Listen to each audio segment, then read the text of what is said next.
Hi y'all, welcome to video 15.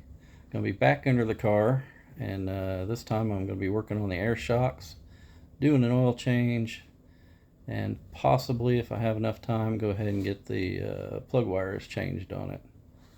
So appreciate you watching. Hope you enjoy.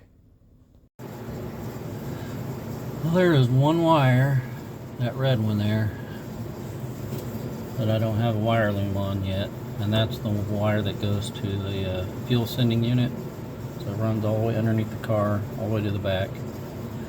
And I'm going to go ahead and get a wire loom put on that one and get it secured, since it's just kind of dangling there. I know it's kind of hard to see, but I did get the wire loom all the way from the front to the back.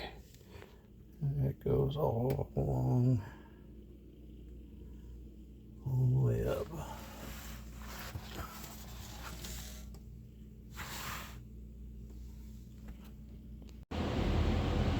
So on to the next thing. I'm going to be replacing the air lines that go to the air shocks in the back. So I'm going to get started on that. So after giving it some thought and some consideration, I think I'm going to put the air line right in here. Well, I know this will be an absolute shocker, but these fittings aren't coming out of the shocks. So I'm going to have to figure out something else. I may end up having to get new shocks. So I could not reuse the old shocks, and I went ahead and ordered these. Have not opened them yet, but see what they look like. So this is everything that came in the kit, and kind of hoping I can still use the hose kit that I had.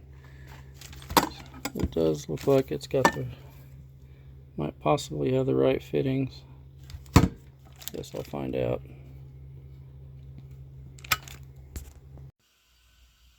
Getting the oil changed. One less thing to have to do. For the oil change, I'm going with a Wix XP. I'm putting in a new drain plug, and I'm going with the Valvoline high mileage 5W30 synthetic blend. I'm doing the high mileage because I do not know really anything about this engine, other than it's like a 99 Chevy 305. Don't know how many miles are on it, so I'm just going to do that. Pretty simple. So the oil change is done. I'm not really concerned on the next oil change date, so I just put a year from now. For the miles, it's going to be 5,000 miles between oil changes, and since I got a new speedometer, the odometer on it is right now at 0, so my first oil change will be at 5,000 miles. Well, back to the air shocks.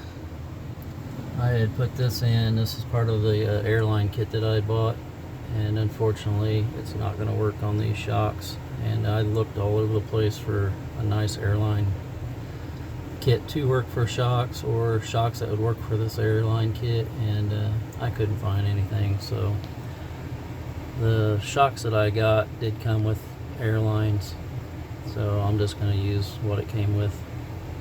Didn't really want to, but that's how it goes sometimes. Just to give you an idea of why I was wanting to use this one. So here's the Schrader valve. It's brass, metal. The hose is really nice, thick, flexible hose. And this is what came with it. Just a plastic, kind of cheap feeling. The hose is pretty thin. I mean, it's kind of stiff. I don't know. I just hope it lasts. I don't really care for that, but unfortunately these fittings that are on here, that's like welded in, so so I can't just unscrew those and put these in. So I'm just gonna have to go with what it's got. Maybe I'll try to upgrade later on. But I'm gonna go ahead and get underneath the car and get this installed. So here's another thing that wasn't quite done right. You can see a nice big gap right here. There's a gap here.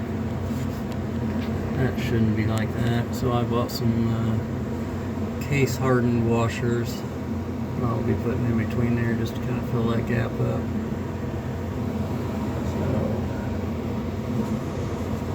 So, just another thing. I decided I was going to have to modify these shocks to get them to work the way that I want. On here they use just a regular bolt to extend it out from the little tab there. The new shocks came with a little stud here that extends it out, and it's heavy duty. Well, over on this side, there's a stud. I ended up having to drill that hole out bigger so that could fit in there. And on the new shocks,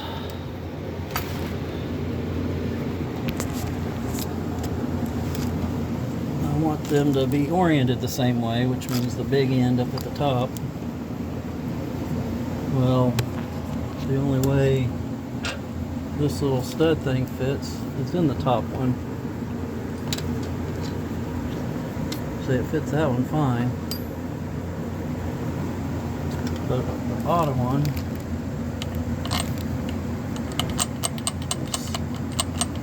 so I'm going to have to drill this one out too.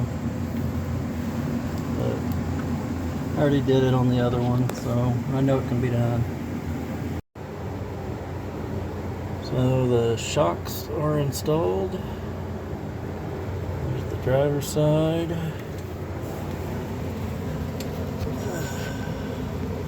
Right where you at? And there's the passenger side.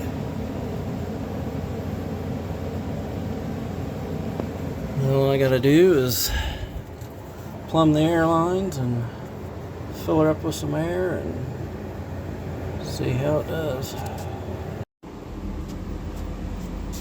Well, let's see if it's going to hold some air.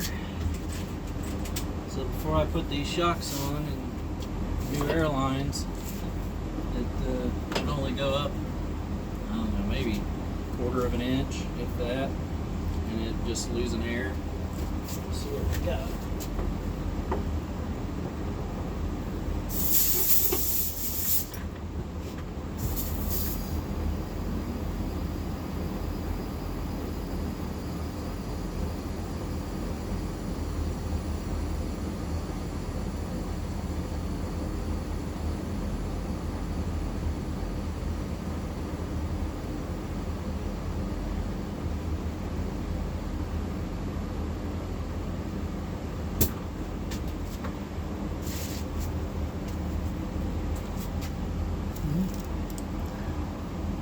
Looks like it's doing its stuff and its things like it's supposed to.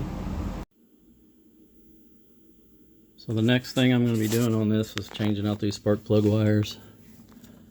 They are high performance MSD wires, but they've also been melted or something, and somebody put like, well, it looks like duct tape around it.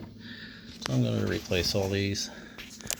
And you can laugh if you want, but I bought some of these Nylite high performance spark plug wires. They're 10 millimeter.